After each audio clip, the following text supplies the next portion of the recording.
Okay, let me go back on the record. This is State versus Jamell Demons, 19-1872 CF10A. I've got Ms. Bucklow, Ms. Collins, Mr. Griffiths present for the state. I've got Ms. Liberty, Mr. Abelstein, Mr. Aronson, Mr. Benjamin, present from Mr. Demons, who likewise is present. We're not waiting for Mr. Catanza. We are not waiting for his presence. Okay. Okay, so this is just a continuation of yesterday. I did get, and I read, as well as the authority cited therein, the state's motion for rehearing and reconsideration of the defendant's or tenant's motion to compel disclosure of the Apple search warrant related to Attorney Raven Liberty. I don't know that I actually conducted a formal hearing. I just asked the state to turn over a copy of the search warrant and affidavit. Ms. Collins, let me ask you this. I read your authority. Would you agree that they're entitled to a copy of just the search warrant, not the affidavit, just the search warrant? At some point, but not at this point necessarily. Well, can you explain that to me? Because if I sign a search warrant for someone's home, and BSO goes to their home and executes the search warrant, and they're there, they give them a copy of the search warrant. Correct. But Upon in its this case, execution. It's Apple that the warrant is being executed upon, not the party themselves.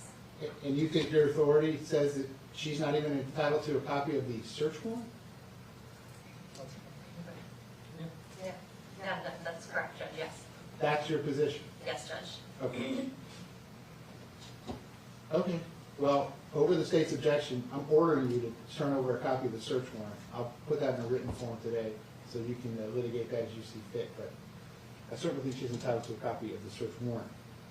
Probably that's it at this point. So, defense, I'm happy to hear anything you want to tell me, but based on our discussion yesterday, I think where we're at is I need to give you a date very soon in the future, a date in February, which is what we're looking at. And at that point in time, you're going to have to come back in here and tell me, and I'm going to have a discussion with Mr. Demons. I'm going to start that discussion this morning so he understands that he's the captain of the ship. This is his decision, but he's going to have to tell me if he wants Ms. Liberty to continue to be his lawyer or not. He's going to have to tell me if he wants all of you to continue to be his lawyers or not, or he's going to have to tell me that he's going to seek other counsel, but I think that needs to happen sooner rather than later. We concur with that issue. I'm confused, and I apologize to the court. Is the court entertaining this motion for reconsideration and not? There was no motion or ruling. I think she's entitled to I think, listen, Mr. Demons is entitled to heightened due process. The state is seeking the death penalty. It is very clear that one of his lawyers is under investigation right now. Okay. He is entitled to have as much information as I have the ability to give him before he has to make a decision. Is there a conflict of interest? Does he want to waive that conflict of interest and continue with that lawyer as part of his representation? Or does he not? Does he want the lawyer to withdraw? And again, the four Supreme Courts have been very clear on this. He's the captain of the ship. Absolutely. He makes this decision. So if there was, again, I'll repeat what I said, I think, to Mr. Aronson yesterday, if you all had some other authority that says I have some additional power to assist in the fact-finding here, I would hear what the state has to say about it, but I would probably be inclined to do that. But my inherent authority, or citing the U.S. Constitution, although I very strongly believe in the U.S. Constitution, this is I'm not involved in this. The underlying facts that are going to make a determination is whether there's a conflict and what Mr. Demons wants to do. This is completely 100% a decision between himself and his lawyers. I don't have anything to do with it. We're not disputing that. So I don't know what else I can do at this point. You've asked me to press pause on all these motions. I'll press pause. I'm not going to move this trial date. This trial is going forward in September. So if these motions are heard next month, or they're heard in March, or they're heard in August, or they're heard contemporaneously during his trial, which again would not be the most ideal way to do things. If that's what ends up happening, that's what ends up happening. But the one thing I can tell you is not going to happen is someone that has been in custody for 2,160 days, his trial is not going to be delayed under any circumstance. So that being said, what else would you like me to do this morning? Well, a couple things. Since the state filed a motion for rehearing, there are misstatements in their motion that need to be corrected. Since we received this early this morning and saw it for the first time, we did not file any written plea response. And if I may, just go through the corrections that we saw. It's on number 1, it says the search warrant was issued in December of 2024.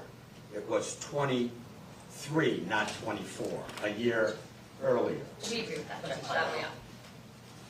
In paragraph number 2, they said that the state disclosed an ongoing investigation to Miss Liberty. That is absolutely untrue. We learned of it through Apple. They confirmed it yesterday for the first time, over a year after the search warrant was executed. Paragraph number 5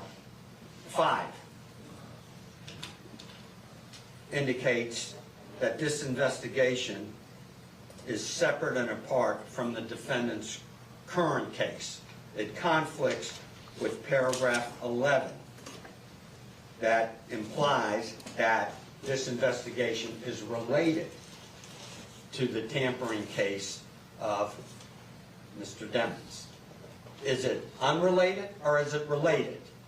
I think the court needs to know that, because if it's related, I believe, and we will file a written response under discovery, he's entitled to that information, anything that leads to relevant and important information.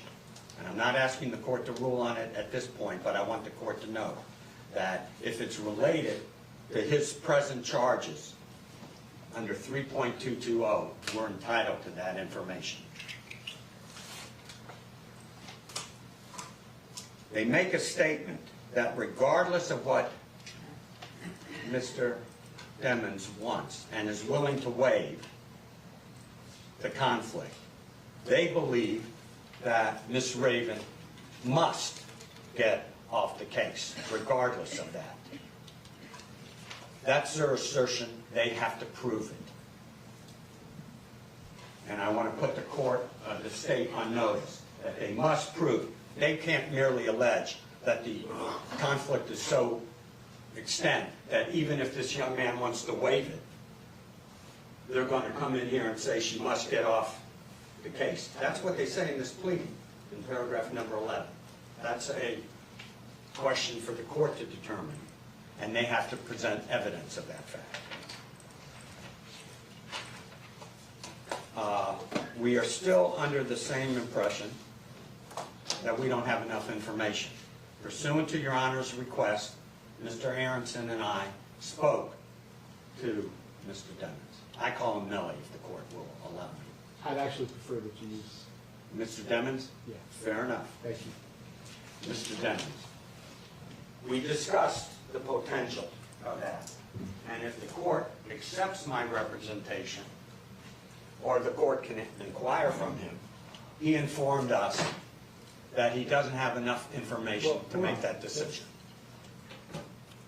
You're talking to me about privileged communication. Well, I'm going to talk to Mr. Demons at the conclusion of the hearing this morning, everything that I'm allowed to talk to him about. I don't want to hear about anything that you all talk about. I was just willing to profit his statement of that fact.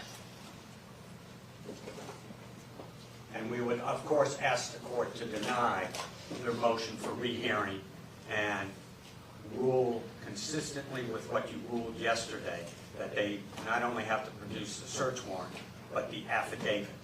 Well, do you want to respond to any of the case law they cited about ongoing investigations? That would relate to the affidavit. Well, it relates, if it's related to his present charges under Rule 3.220, they must turn it over. So let them come in here and make a representation that it is either unrelated, totally different, or if it's in fact related, he has a right to see that information. And 3.220 is clear on that. Anything that could lead to relevant information must be disclosed. Judge, there is one other matter that we need to go sidebar on. Okay, well, hold that, pause on that till the end. State, is there anything else that you want to tell me today? The only thing I'm going to do is talk to Mr. Demons about the front end of this colloquy, if you will, and then give you a future date, which I'm looking at is February 18th, that's the day before my next trial starts, after the trial that's starting tomorrow. And on Tuesday, February the 18th, what I'm also going to ask each side to do is, if there's any motion pending that you think I can hear that is not interfered with by the pending matters that are up on appeal at the 4th DCA, state if you have anything that you want me to hear on February 18th, just file a notice of hearing and identify the motion you want me to hear. Defense, if there's anything else you want me to hear on February the 18th, just file a notice of hearing and identify what it is you want me to hear.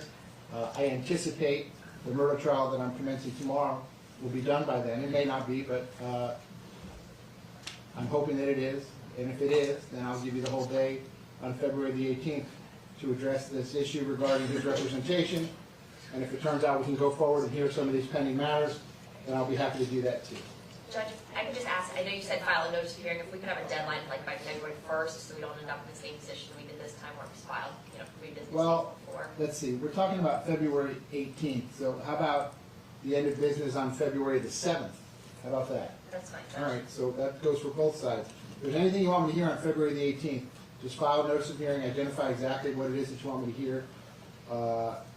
And I'm gonna see him February the 18th at 9:30 a.m. Again, we'll call it all pending motions. Maybe we'll be able to work all day, and maybe we'll be able to do nothing. I guess that's really gonna be up to you all. State, is there any other requests that you have this morning? Yes, Judge, as to the search warrant itself that Your Honor is going to compel us to provide, I'd ask that we have until February 1st, just so we have time to pursue the appellate remedies in the meantime, and then I'd also ask that it provide it to Your Honor in camera first, because it's the state's position that there are, even in the search warrant itself, certain things that make reference to other targets of the investigation, which are confidential, privilege, and would jeopardize the investigation. So we would ask that Your Honor review that in camera, if any necessary redactions have to be made, and then it can be provided to defense. We would object to that procedure, and they've had a year, over a year, to produce these documents, so it's no surprise. We would ask that to be given to us by the end of tomorrow.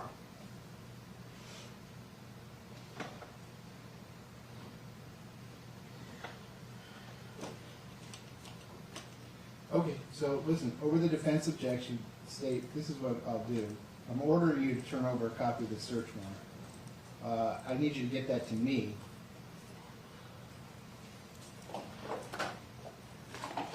A week from today, that's January 14th. End of the day, January the 14th, that comes to me, Yes, Judge. and then I'll review it, and then I'll distribute it as I see fit.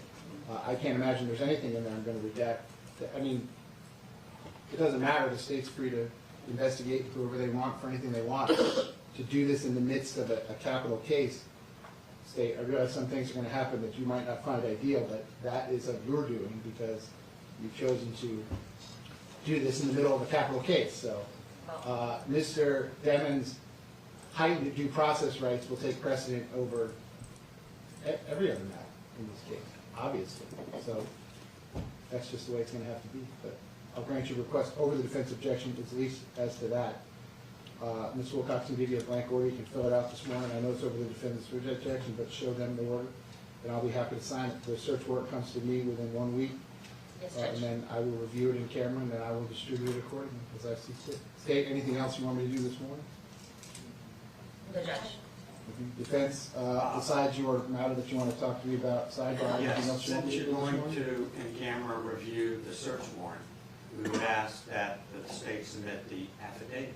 Well, the case law seems pretty clear that you're not entitled to that, but if you have some competing authority, I'm happy to look at Yes, sir. it. Your Honor, on another note, I was a little confused yesterday as to whether or not you have lifted the stay as far as discovery, and we can start discovery again on everything, or are we still under that stay order? Just asking for I asked both sides if you wanted to do that. I thought you both told me that you did want to do that, that you wanted to do the things that you can do. I want to do everything, I agree with you. but Time is short, but, the state is the one that asked for the stay. well, state, what do you want me to do? Judge, we need to speak with the Attorney General's office, because we have that stay for a reason with certain things, but we have plenty to do Outside of that. outside of that first, so. we Okay, have well, why some- don't we do the things that we all agree we can do? So the answer to Mr. Anderson's question is yes, without objection from either side, the stay is lifted to the extent that we can litigate any matter that's not currently before the Well, court. no, we are objecting to that, Judge. That was already done by Judge Murphy. Right, that's already been Judge done. Murphy already lifted the stay. He As to- modified it. right, he So that we modified could it. do ongoing Oh, discovery okay. as to things that were not up on appeal. Okay. Again, if one side notices something for February 18th, and the other side thinks that that is included in the matters that cannot be handled because it's currently at the 4th District Court of Appeals, I'm sure you will file a written response and let me know that. And I guess I'll have to make a decision whether I agree with you or whether I don't. Defense, besides the matter that you want to talk to me about, anything else? Judge, the only thing I would like to have you possibly consider is that you had said you were prepared to ask Mr. Deming some questions right now. I'm a little concerned that with the lack of information that exists in this case, for him to even opine on where to go right now, based on what? The paragraph in their motion that says that he has to make a decision now because we told him there's a conflict. Doesn't rise I'm not to- going to ask him any questions. I'm just going to explain to him the choices that he's made. No different than a defendant deciding to testify or not testify at a trial. I'm not going to ask him any questions. I'm telling him what's coming. Because at some point, he is going to have to tell me what he wants me to do. And of course, we're going to object at this point, and until the time that he's fully informed as to what there is that may be a conflict, he is in no position to answer, to make an opinion as to whether. I'm not asking his opinion. You're objecting to me talking to your client about his rights? It depends on what you say, Judge, but I am prefacing what your comments are because I was under the impression that you were going to inquire with him as to whether or not that he finds there's a conflict. No, I'm not. Okay, great. I'm not. Okay, again, so the record is crystal clear on this. I'm following this procedure pursuant to a case called Figueroa, Figueroa hyphen Sanabria, Sanabria versus State. It's a Florida Supreme Court case from 2023. It's found at 366 Southern 3rd, 1035. And this was a death penalty case as well.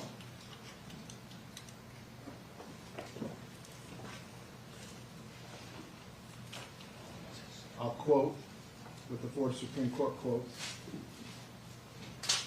In all criminal prosecutions, the accused shall enjoy the right to have the assistance of counsel for his defense.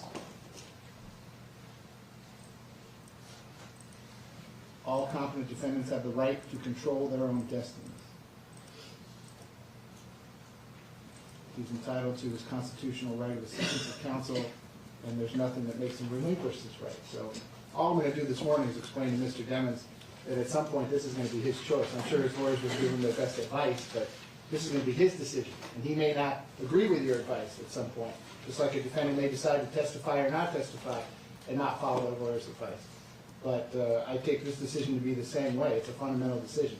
This is a client decision. This isn't a lawyer decision. So, Mr. Demons, raise your right hand for me. You don't have to stand. You're okay. You can sit. You swear to tell the truth, whole truth, nothing but the truth?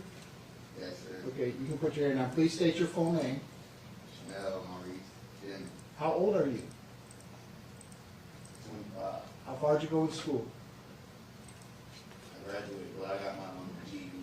Do you read and understand the English language? Yes. Are you presently under the influence of any drugs, medication, or alcohol? No. Have you ever been treated for a mental illness? No. Are they giving you any medication in the jail right now? No. How are you feeling this morning? Confused. I understand. I'm a little confused myself. Your head is clear? You're not hearing voices. You No. hear your lawyers. You're talking to your lawyers. You understand what's going on this morning? Yeah. Okay. All right, so Mr. Demons, here's the deal. You're, just like any other defendant, you're entitled to have a conflict-free lawyer or lawyers representing you. Okay, a lawyer that has your best interest in mind for the exclusion of anything else. You with me so far? Yes. Okay. The state has told you that one of your lawyers is currently under investigation. For what? I have no idea. But there's some ongoing criminal investigation. Okay? You with me so far? Yes. Okay. So, this, what your lawyers correctly pointed out yesterday, raises immediately what we call a conflict of interest. In other words, maybe at some point during this litigation or some point during the trial, my lawyer's not gonna do what's the best thing for me, my lawyer's gonna do what's the best thing for my lawyer. And your two interests are separate, you understand that? Yes, sir. Okay. So, once your lawyers have had the opportunity to investigate all this, to get you all the information they can possibly get, so they can talk to you about all this, at some point, you're gonna have to make a decision about who you want your lawyers to be going forward. You with me on that? Yes. Okay. Even if there is a conflict, you can waive the conflict if you want and say, Judge, I understand there's a conflict, but that's okay. I like these lawyers. They're doing a great job for me. They did a great job for me in the past, and I don't want to change, lawyers this late in the game. You understand that? Yes. Or you could likewise say the opposite and say, Judge, I don't feel comfortable with this. I think there's a conflict. I don't think Miss Liberty should be my lawyer anymore. I don't think any of my lawyers should be my lawyer anymore. And I want to go get some new lawyers. And if you want to hire your own lawyers, you can go out there and hire anyone you want. And if you want me to appoint lawyers to represent you, you would have to file an application with the clerk's office. And if they find that you're financially qualified, I could appoint lawyers to represent you. You understand that? Yes. The whole point I'm trying to make with you today, sir, is that this is going to be your decision. Your decision. Your lawyers will give you their best advice, and you have some excellent lawyers, okay, about what they think you should do. But at the end of the day, you can follow their advice, or you don't have to follow their advice. It's your decision. Do you understand that? Yes. Okay. Do you have any questions for me about anything that I've said so far? May I have a moment, John? Sure.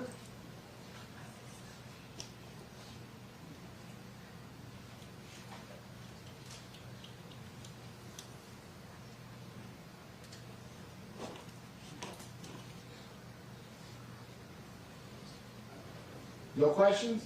All right. So, Mr. Jennings, I'm pressing pause on the conversation at this point. We're going to have the second half of this conversation at some point in the future. I hope it's sooner in the future rather than later, because the last point I want to make sure, and I'm giving you and your family and your lawyers as much notice of this as I can, your case is set for trial September the 10th, and that's not that far away. Do you understand that? Okay. Your case is going to go to trial on September the 10th. So if you change lawyers, you're going to get a group of lawyers in place that are going to have like 7 months to prepare a capital case, okay? So the longer it takes to make this decision... I'm going to object to what the court has just said. What you're telling him is, right now, that he is basically having to stay with us as his attorney, because if not, then he'll get another set of lawyers that will not be prepared, and they will only have 8 months to do what has taken years to do, and therefore you're pushing him into the corner that he has to stay with us. I don't think that's fair what the court has said. Over your objection, sir. That's not what I'm saying at all. I want to make sure that you understand that time is of the essence. Do you understand that? Yes, sir. Okay. So I'm going to put them back on the docket February the 18th at 9:30 a.m. This issue with the warrant will be resolved at this point, and whatever's going to be distributed to the parties will have long since been distributed to the parties.